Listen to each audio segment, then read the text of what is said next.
तो इस वीडियो में करते हैं द स्पॉइल्ड ब्रैट्स मूवी को एक्सप्लेन। और इस मूवी की थीम की बात करें तो ये बेस्ड है एक मिलियनियर डैड पर, जो कि अपने बिगड़े हुए बच्चों को सही राह पर लाने के लिए उनसे झूठ बोलता है कि वो रातों रात कंगाल हो गया।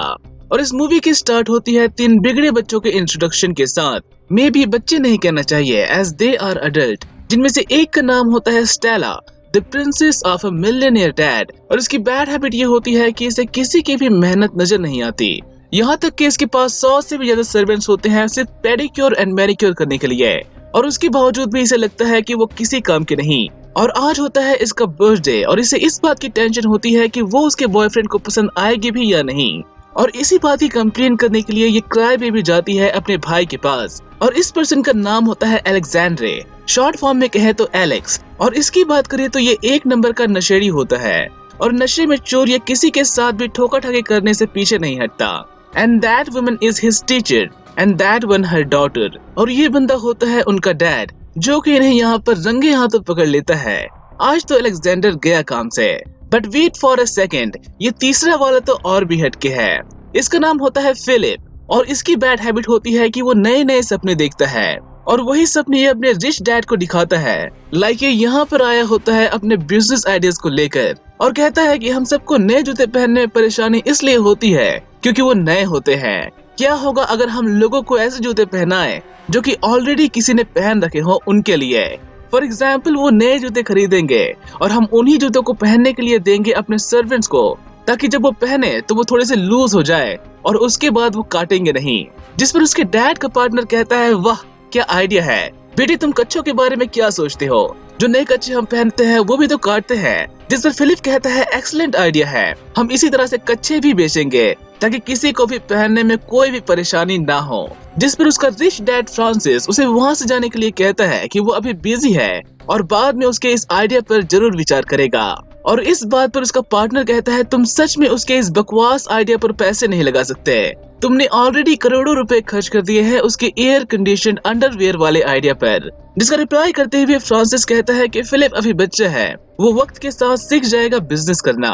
और इसका मतलब ये कि फ्रांसिस अपने बच्चों को खुश रखने के चक्कर में उन्हें बुरी तरह से बिगाड़ चुका है, और इसे जल्दी ही कुछ करना होगा उन्हें सही राह पर लाने के लिए, इससे पहले कि बहुत देर हो जाए। और जब ये घर जाता है तो इसकी बेटी स्टेला का हाथ मांगने के लिए यहाँ पर आया होता है कार्लोस। और इसकी बात करें तो ये बंदा बस किसी अमीर डैड की बेटी से शादी करना चाहता है ताकि उसके पैसों पर बस ऐश कर सके। और फ्रांसिस ये बात बड़े ही अच्छे से जानता होता है, इसलिए जैसे ही कार्लोस शादी की बात करता है, फ्रांसिस अपना गन निकालकर साफ करने लगता है, एक तरह से उसे डराने के लिए कि जो भी बोलने वाला है सोच समझकर बोलना। और इससे पूछता है, तुम काम क्या करते हो? जिसका कार्लोस ठीक से आंसर नहीं करता और बस बहाना बनाने लगता है कि देश में इकोनॉमिक डिप्रेशन चल रही है और इसलिए करोड़ों लोग बेरोजगार हो रहे हैं, और फॉर द सेम रीजन उसके पास भी कोई जॉब नहीं है। और फिर से शादी की बात करता हुआ ये बात आगे बढ़ाता है कि हम हनीमून मनाने के लिए इंडियन ओशन में जाने की सोच रहे हैं एक यॉट लेकर। जिस पर फ्रांसिस पूछता है, किसके पैसों से? तुम्हारे पास जॉब नहीं है, ना ही घर है, ना ही बैंक बैलेंस, तो तुम किसके पैसों से मेरी बेटी का ध्यान रखोगे? और ये सारी बातें करता हुआ वो शादी के लिए मना कर देता है कि मैं अपनी बेटी की शादी तुमसे नहीं करवाऊंगा। जिस पर स्टेला गुस्से में कहती है, मैं शादी के लिए पूछ नहीं रही, मैं बता रही हूँ। और सीधा बाहर जाते हुए इस बात की अनाउंसमेंट कर देती है कि वो जल्दी ही शादी करने वाले हैं। और अपने बच्चों को इतना बिगड़ा हुआ देख फ्रांसिस को यहाँ पर हार्ट अटैक आता है, जिससे सीन यहाँ से शिफ्ट होती है हॉस्पिटल में। और जब उसके तीनों बच्चे वहाँ पर पहुँचते हैं तो वो फिर से एक दूसरे से लड़ने लग जाते हैं, एक दूसरे की कमियां निकालते हुए। और यहाँ पर उसका पार्टनर कहता है, अगर तुम्हारी वाइफ जिंदा होती तो अपने बच्चों को इस तरह से देखकर उसे बहुत दुख होता। दुख तो इसे भी हो रहा होता है, और इसलिए ये एक प्लान बनाता है अपने बच्चों को सबक सिखाने का। और कहानी यहाँ से शिफ्ट होती है 2 महीने आगे, जहाँ पर फिलिप गिरता पड़ता हुआ अपने डैड को आवाज लगाता हुआ घर आता है, और सेम उसी घर में उसका भाई भी शोर मचाता हुआ अपने डैड को पुकार रहा होता है, क्योंकि इन सब के बैंक अकाउंट सीज हो चुके होते हैं, यहाँ तक कि इनके मोबाइल फोन का इंटरनेट भी काम नहीं कर रहा होता। और फिर यहाँ पर स्टेला भी सेम ही कंप्लेन करते हुए आती है, इसलिए ये सभी अपने डैड को आवाज लगाने लगते हैं। और फिर यहाँ पर एंट्री होती है पुलिस की, जो कि गन्स लेकर घर में घुस जाते हैं फ्रांसिस को पकड़ने, जिसे देखकर ये तीनों ही डर जाते हैं कि आखिर हो क्या रहा है। तो वही इनका डैड एक गन लेकर इन सबको अपने पीछे आने के लिए कहता है, और गार्डन के रास्ते उन्हें बाहर निकालता हुआ किसी पर्सन के कार को हाईजैक करके यहाँ से भागने लगता है।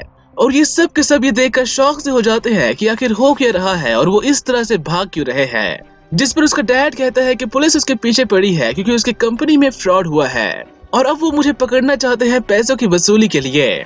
जिस पर ये सब कहते हैं कि हमने तो कोई गलती नहीं की तो फिर हम क्यों भाग रहे हैं। और इस बात पर फ्रांसिस कहता है कि मैंने भी कोई फ्रॉड नहीं किया, मैं भी मेरे पार्टनर ने किया है और इसीलिए वो हम सबको पकड़ के जेल ले जाना चाहते हैं।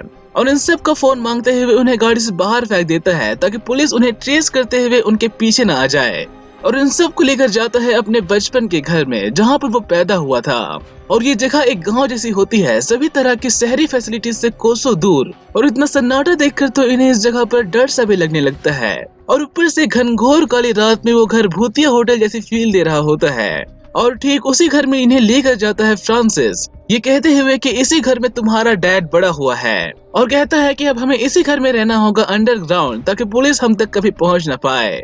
और जब बात आती है खाने की तो ये सब सुशी ऑर्डर करने की बात करते हैं, पर पैसे किसी के भी पास नहीं होते, जिसे स्टेला रोने लगती है अपनी इस कंडीशन को देखकर। और उनका डैड उन्हें तेल में भिगोकर ब्रेड खिलाता है, ये कहते हुए कि बचपन में वो यही खाया करता था, जिसे देखकर स्टेला मना कर देती है कि वो इतना तेल वाला खाना नहीं खा सकती। जिस पर फिलिप उसे ताना मारता है कि अब तो तुम ये भी कहोगे कि इसे खाने से अच्छा है भूखे मरना। और थोड़ी बहुत खिचखिच के बाद फ्रांसिस कहता है कि तुम सबको अब वो करना होगा जो कि तुमने अपने पूरी लाइफ में नहीं किया, और वो चीज होती है काम करना। जिसे सुनकर ये सब इस तरह से शॉक हो जाते हैं जैसे कि उन्हें सच में नहीं पता कि काम करने का मतलब क्या होता है। और कहानी यहाँ से शिफ्ट होती है अगले दिन में, जहाँ पर इनको बर्तन पीट के जगाता है फ्रांसिस ताकि इन सबको काम पर भेज सके, ये कहते हुए कि अगर तुम कमा के नहीं लाओगे तो आज भी हमें भूखे ही रहना पड़ेगा। जिससे स्टेला यहाँ से निकलकर कार्लोस को कॉल करती है कि वो कुछ दिनों तक उससे नहीं मिल पाएगी। तो वही फिलिप जाता है अपने रिच फ्रेंड के पास, ये कहते हुए कि उन्हें जल्दी ही अपने बिजनेस आइडियाज को लॉन्च करना होगा। और ये पार्ट हमें एक इम्पोर्टेंट लेसन सिखाती है कि लाइफ में हमेशा दोस्त सोच समझ कर बनाने चाहिए ताकि वक्त आने पर वो आपका साथ दे, ना कि आपको मुसीबत में छोड़कर भाग जाए। और ठीक ऐसे ही फिलिप का सो कॉल्ड रिच फ्रेंड करता है। तो वहीं एलेक्स का कोई भी फ्रेंड नहीं होता और इसलिए जब इसे भूख लगती है तो ये काम करने वालों के पास जाता है और उनके लंच बॉक्स में से खाना निकालकर खाने लगता है जैसे कि लंगर बट रहा हो, जो कि जल्दी ही उसे ऐसा करने से रोकने लगते हैं। And at the end of the day in दोनों के पास एक फूटी कौड़ी तक नहीं होती। तो वही स्टेला भर भर के शॉपिंग करके घर आती है और जब फ्रांसिस पूछता है कि तुम्हारे पास इतने पैसे कहाँ से आए, तो ये कहती है मैंने फिलिप की घड़ी बेच दी है जो कि कई लाखों रुपए की होती है। जिसे सुनकर फिलिप काफी गुस्सा होता है कि तुमने मेरी फेवरेट वॉच बेच कैसे दी, और बेचो भी तो अपने लिए कपड़े खरीदने के लिए, उससे तुम खाना नहीं खरीद सकती थी। जिसे किसी तरह से शांत करता हुआ एलेक्स कहता है कि इतना महंगा घड़ी बेचकर तुम्हारे पास कुछ तो बचा हुआ होगा, तो मैं खाने के लिए कुछ ले आऊं। और इस बात से डरते हुए ये कहती है कि मैंने आखिरी यूरो उस टैक्सी ड्राइवर को टिप में दे दिया। जिसे सुनते ही फिलिप का गुस्सा फूट पड़ता है और वो उसके लाए हुए सारे कपड़ों को डैमेज करने लगता है अपना गुस्सा निकालने के लिए।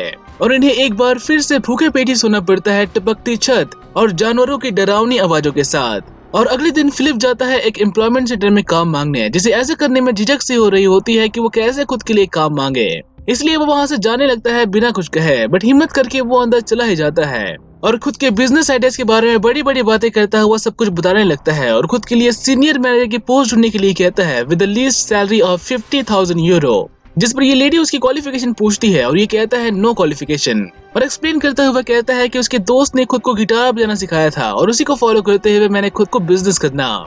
जिस पर ये उसका एक्सपीरियंस पूछती है एंड ऑफ कोर्स इसके पास कोई एक्सपीरियंस भी नहीं होता और बिना एक्सपीरियंस और एजुकेशन के इसे सिर्फ एक जॉब मिलती है ये वाली, पर किसी तरह से इसे जॉब मिली तो सही, और इस जॉब में भी इसे काफी कंपटीशन का सामना करना पड़ता है, स्पेशली इस पर्सन से।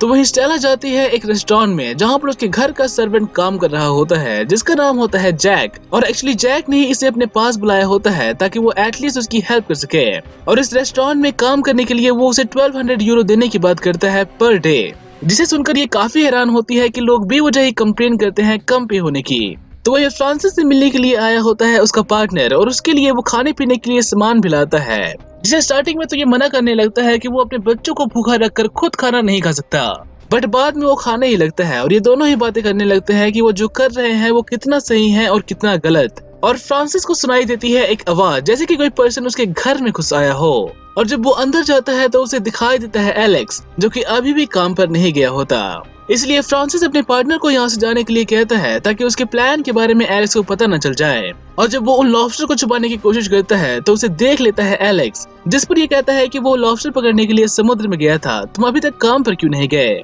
और इस बात पर ये साधु संत की तरह बात करता है कि ये पैसा सब कुछ मोह माया है, नेचर हमें सब कुछ देती है, जैसा कि आपको लॉबस्टर मिला उसी तरह से नेचर भी मुझे कुछ न कुछ जरूर देगी खाने के लिए। इन शॉर्ट ये कह रहा होता है कि मेहनत करना मेरी बस की बात नहीं, मुझे तो बस फ्री में खाना खिलाने वाला चाहिए।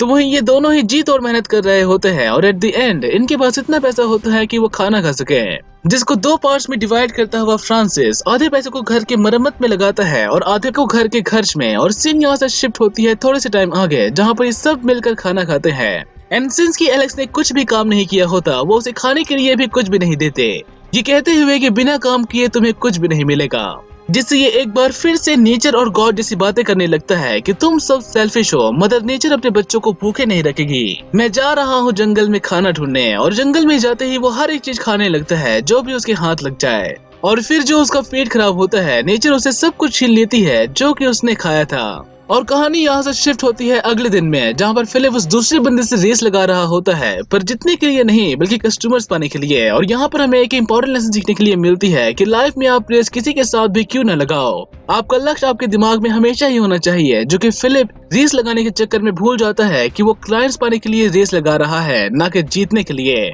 इसलिए वो क्लाइंट्स को छोड़कर आगे निकल जाता है, तो वहीं वो दूसरा पर्सन उसके सभी क्लाइंट्स को उससे छीनता जाता है। तो वही 3 दिनों से एलेक्स ने कुछ भी नहीं खाया होता और इसीलिए उसकी हालत बद से बदतर होती है। और इसीलिए उसके डैड उसे घर के कामों में हाथ बढ़ाने के लिए कहते हैं कि इन रिटर्न वो उसे पे कर देगा एक एम्प्लॉय की तरह। और सीन यहाँ से शिफ्ट होती है रेस्टोरेंट की तरफ, जहाँ पर स्टेला को एक पर्सन तंग कर रहा होता है कि उसने मीट और फ्रेंच फ्राइज के साथ हरी सब्जियां भी ऑर्डर की थी, तुम्हें कहीं पर दिख रहा है हरी सब्जियां इस प्लेट पर। और इस बात को इसी तरह से खींचता हुआ वो उसे और भी कई सारी बातें सुनाता है, जिससे गुस्से में स्टेला उस प्लेट को लेकर अंदर किचन में जाती है और काम छोड़ने की बात करती है कि बस बहुत हुआ, मुझे काम नहीं करना यहाँ पर। वेट्रेस इसका मतलब ये तो नहीं कि वो मुझे कुछ भी कहेगा। और इसी बात को पकड़ते हुए जैक कहता है क्यों बुरा लग रहा है, जब यही सारी बातें तुम अपने घर में अपने बाकी के सर्वेंट से कहती थी, मुझे कहती थी, तो क्या तुम्हें यही सारी बातें बुरी नहीं लगती थी? अब तुम्हें बुरा किस बात के लिए लग रहा है जब तुम्हारी ही कही हुई बातों को कोई तुम्हें ही सुना रहा है? और यहाँ पर हमें लेसन नंबर 3 सीखने को मिलती है कि हमें दूसरों के साथ वैसा ही पेश आना चाहिए जैसा कि हम खुद के साथ पेश आना चाहेंगे। और ये सारी बातें सुनकर स्टेला को बुरा लगता है और उसे पछतावा भी होता है कि उसने अपनी पूरी लाइफ दूसरों से बदतमीजी से बात की और उसके बावजूद भी उन लोगों ने उसे एक शब्द भी नहीं कहा। और इसीलिए ये भी उसके ऑर्डर में हरी सब्जियां ऐड करते हुए उसे फिर से लेके जाने लगती है। पर जैक उसे अपने पास बुलाता है और उसे पूछता है कि क्या उस पर्सन ने तुमसे बदतमीजी की थी। और जब ये कहती है हाँ, तो ये सब उसे सबक दिखाने के लिए उसके ऑर्डर पर थूकने लगते हैं एज अ पनिशमेंट। और यहाँ पर हमें एक और लेसन सीखने के लिए मिलती है टिट फॉर टैट, जैसा आप दूसरों के साथ पेश करोगे वैसा आपको रिस्पॉन्स मिलेगा। और स्माइल के साथ स्टेला उस ऑर्डर को सर्व कर देती है उस खड़ूस कस्टमर को। और कुछ दिन इसी तरह से काम करके ये सब एडजस्ट हो रहे होते हैं इन सब चीजों में, जिससे इस मूवी में एक इमोशनल पार्ट आता है जब ये सब एक शाम बैठकर बातें कर रहे होते हैं कि बर्तन कौन साफ करेगा। और हर कोई ये बहाना बनाता हुआ कहता है कि ये सब स्टेला करेगी, सिंस कि वो यही काम अपने रेस्टोरेंट में करती है, जिससे वो कहती है कि मैं बहुत थक गई हूँ और मुझसे और काम नहीं होगा। और इसी बात को आगे बढ़ाता हुआ फिलिप कहता है कि अगर तुमने गंदे बर्तनों में खाना खाया तो तुम फिर से वॉमिट करने लगोगे जैसे तुम बचपन में किया करती थी। और ये बात फ्रांसिस को काफी परेशान करती है और वो इससे पूछने लगता है कि ये सब कब हुआ। और ये बात बढ़ते बढ़ते इतनी बढ़ जाती है कि स्टेला अपने बचपन की बातें बताने लगती है कि उसे एनोरेक्सिया की बीमारी थी और इसलिए वो मोटे होने के डर से खाना नहीं खाती थी और बीमार हो गई। जिस पर फ्रांसिस फिर से कहता है तुमने फिर मुझे क्यों नहीं बताया, मैं हमेशा से ही तुम्हारे पास था। जिस पर एलेक्स कहता है आप कभी भी हमारे पास नहीं थे डैड, क्या आपको पता है मैं 1 हफ्ते के लिए जेल में था नशे की वजह से। जब फिलिप बीमार हुआ और वो हॉस्पिटल में दर्द से आपको पुकार रहा था तब आप कहाँ थे? आप कभी भी हमारे पास नहीं थे, आप जापान चले गए थे अपनी बिजनेस ट्रिप पर। और ये सारी बातें फ्रांसिस को एहसास दिलाती है कि वो कितना गलत था। उसे हमेशा से ही लगता था कि वो अपने बच्चों के साथ है, उनके लिए पैसे भिजवाकर उनका ध्यान रख रहा है, जबकि उसके बच्चों को उन सब चीजों से ज्यादा अपने डैड का साथ चाहिए था। और सीन यहाँ से शिफ्ट होती है अगले दिन में, जहाँ पर फिलिप उस दूसरे पर्सन से ये बात क्लियरली कहता है कि तुम मेरे क्लाइंट्स को चुराना बंद करो, जिससे इन दोनों में ही थोड़ी बहुत बहस होती है। बट इन द एंड वो उसका एक अच्छा खासा फ्रेंड बन जाता है और उसके जूते वाले आइडिया को बकवास बताकर उसका रीजन बताता है कि क्यों उसका प्लान काम नहीं करेगा। और इस तरह से फिलिप को उसका पहला सच्चा दोस्त मिलता है जो कि उसे सही राह पर ले जाता है, ना कि उसके अमीर दोस्तों की तरह जो कि उसके पैसों पर बेस्ट ऐश किया करते थे। साथ ही हर दिन इस तरह से बातें करने से ये सब और भी करीब आने लगते हैं, जिससे जो कमी इन्हें हमेशा से महसूस होती थी वो अचानक से गायब सी हो जाती है। और फिर कहानी में एंट्री मारता है विलन स्टेला का बॉयफ्रेंड, जिसे फ्रांसिस के इस प्लान के बारे में सब कुछ पता होता है। इसलिए यहाँ पर आकर वो उसे सीधा ब्लैकमेल करता है कि अगर तुमने स्टेला की शादी मुझसे नहीं करवाई तो मैं उसे सब कुछ सच बता दूंगा, फिर कोई भी तुम पर विश्वास नहीं करेगा। और स्टेला के आते ही वो उसे झूठ बोलता है कि वो उसे यहाँ से लेने आया है और उसने अपनी सारी प्रॉपर्टी बेचकर फ्रांसिस का सारा कर्ज उतार दिया है ताकि उन्हें इस घर में रहना ना पड़े। जिससे ये तीनों काफी खुश होते हैं और खुशी खुशी वापस जाने लगते हैं अपने आलीशान बंगले में। तो वही फ्रांसिस को ये चिंता खाई जा रही होती है कि कहीं कार्लोस ने उसका सच उसके बच्चों को बता दिया तो वो कहीं नाराज होकर उससे दूर न चले जाए। और उसके इसी डर का फायदा उठाकर कार्लोस स्टेला को चर्च लेकर जाता है ताकि उससे इमीडिएटली शादी करके उसकी प्रॉपर्टी में हिस्सा मांग सके। और जब यही बात फ्रांसिस को पता चलती है तो वो अपने डर को साइड में रखते हुए सीधा चर्च की ओर भागता है एलेक्स और फिलिस को लेकर, और स्टेला को शादी करने से रोकता है, ये कहते हुए कि ये सिर्फ हमारे प्रॉपर्टी हड़पने के लिए तुमसे शादी कर रहा है। हम कभी भी गरीब नहीं हुए थे, वो सब सिर्फ एक प्लान था तुम सबको सही राह पर लाने के लिए। जिससे फ्रांसिस इस शादी को तो रोकने में कामयाब हो जाता है, बट वो अपने बच्चों के नजर में टूटकर बिखर जाता है, क्योंकि इन्हें लगता है कि उनके डैड उस पर विश्वास नहीं करते, उन्हें सिर्फ एक बिगड़े हुए बच्चे समझते हैं। जिस पर फ्रांसिस जवाब देता हुआ कहता है कि मुझे लगता था ऐसा, पर अब नहीं लगता, मुझे तुम सब पर गर्व है। पर ये लोग उसकी बातें और नहीं सुनते और घर छोड़कर उसी घर में चले जाते हैं जहाँ पर वो इतने दिनों से रह रहे थे। और कहानी यहाँ से शिफ्ट होती है 9 महीने आगे, जहाँ पर वो सभी लोग फ्रांसिस को उस घर में रहने का किराया भिजवाते हैं, जैसे कि वो सब उस घर के किराएदार हो, उनके बच्चे नहीं। और ये सब देखकर फ्रांसिस और भी उदास हो जाता है, क्योंकि उसने ये सब उनको सही राह पर लाने के लिए किया था, बट उसका ये तरीका उन्हीं पर भारी पड़ गया। और उसको इतना उदास देखकर उसका पार्टनर फ्रांसिस को उसी घर में लेकर जाता है ताकि वो अपने बच्चों से मिल सके, जो कि अब एक सक्सेसफुल लाइफ जी रहे होते हैं सिर्फ फ्रांसिस की बदौलत। जहाँ पर फिलिप अपने दोस्त विक्टर के साथ मिलकर अपने पहले 200 शूज का ऑर्डर लेता है, तो वहीं स्टेला और एलेक्स भी अपने लाइफ को बेहतर तरह से जी रहे होते हैं। पर जब फ्रांसिस वहाँ पर जाता है तो कोई भी उसे देखकर खुश नहीं होता, कोई भी उससे बात तक नहीं करता, जिससे फ्रांसिस वहाँ से उदास होकर जाने लगता है, ये कहते हुए कि मैंने तुम्हें सही राह पर लाने के लिए ये सब किया था, पर लगता है कि मैं ही गलत था। और उदास होकर उस घर से बाहर निकल जाता है, उन्हें बिना कुछ और कहे। पर कुछ देर बाद ये सभी लोग बाहर आते हैं और अपने डैड को वापस चलने के लिए कहते हैं, ये कहते हुए कि हम आपके बिना नहीं रह सकते, जिससे ये सब जश्न मनाते हैं इस बात का। और ये मूवी यहाँ पर हो जाती है खत्म। और अब बात करें इस मूवी की तो ये काफी अच्छी है और हमें काफी इंपॉर्टेंट लेसन सीखने को मिलती है थ्रू आउट द मूवी।